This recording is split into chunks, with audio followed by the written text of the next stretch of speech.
하루하루 지내면서 늘 느끼는 생각, 세상 일 참 뜻대로 잘 안 된다입니다.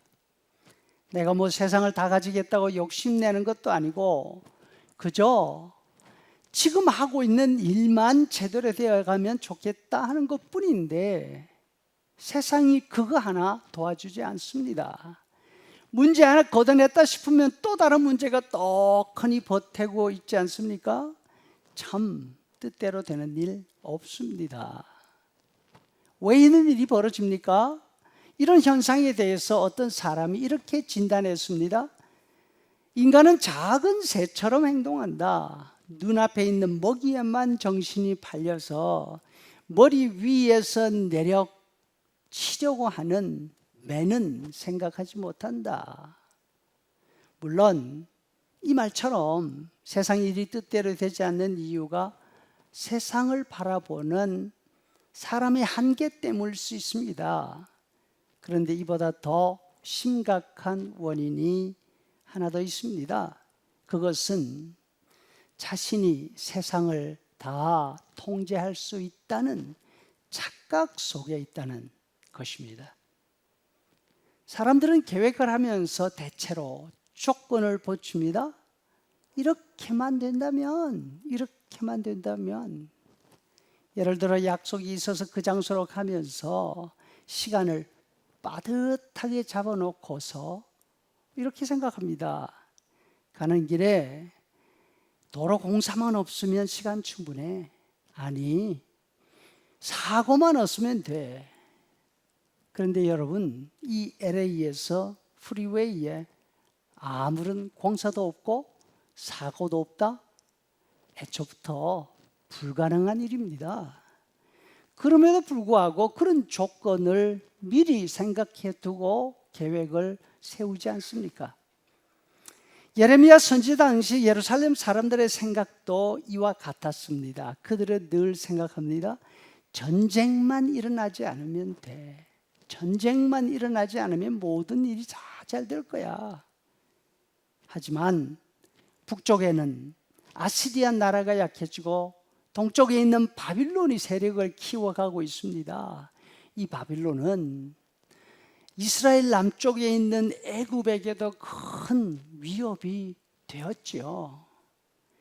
이와 같이 주변 강대국들이 서로 패권을 다투고 있었기 때문에 이스라엘 주변에서는 전쟁이 일어나지 않을 수가 없는 그런 형편이었습니다.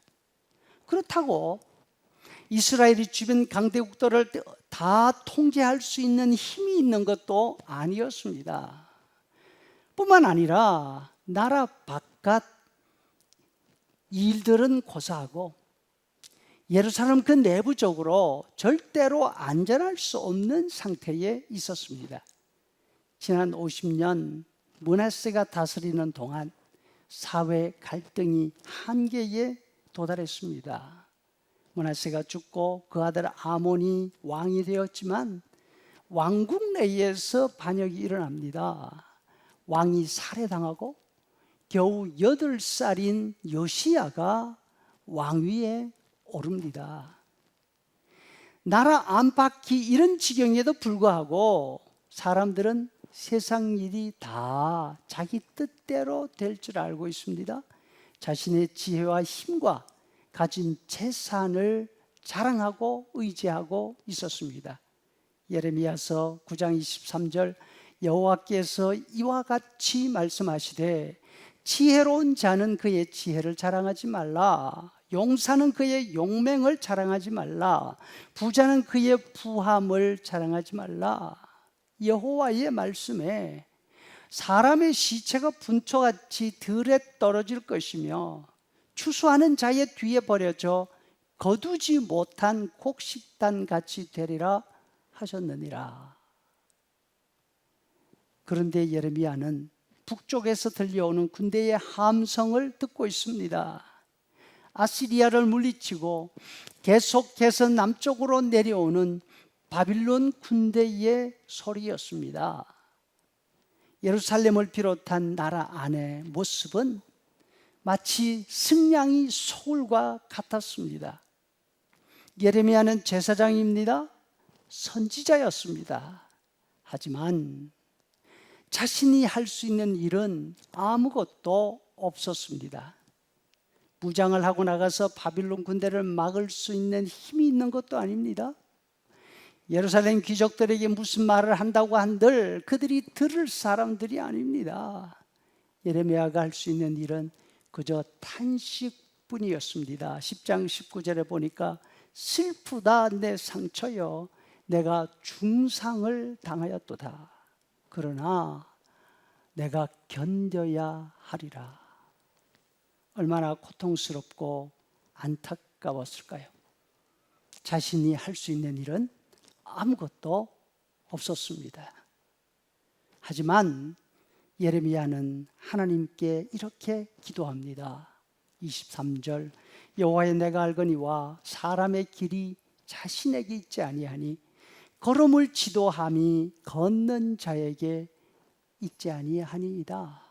다시 말해서 하나님, 세상 일이 하나님을 모르는 강대국들의 손에 달려있는 것 아니지 않습니까?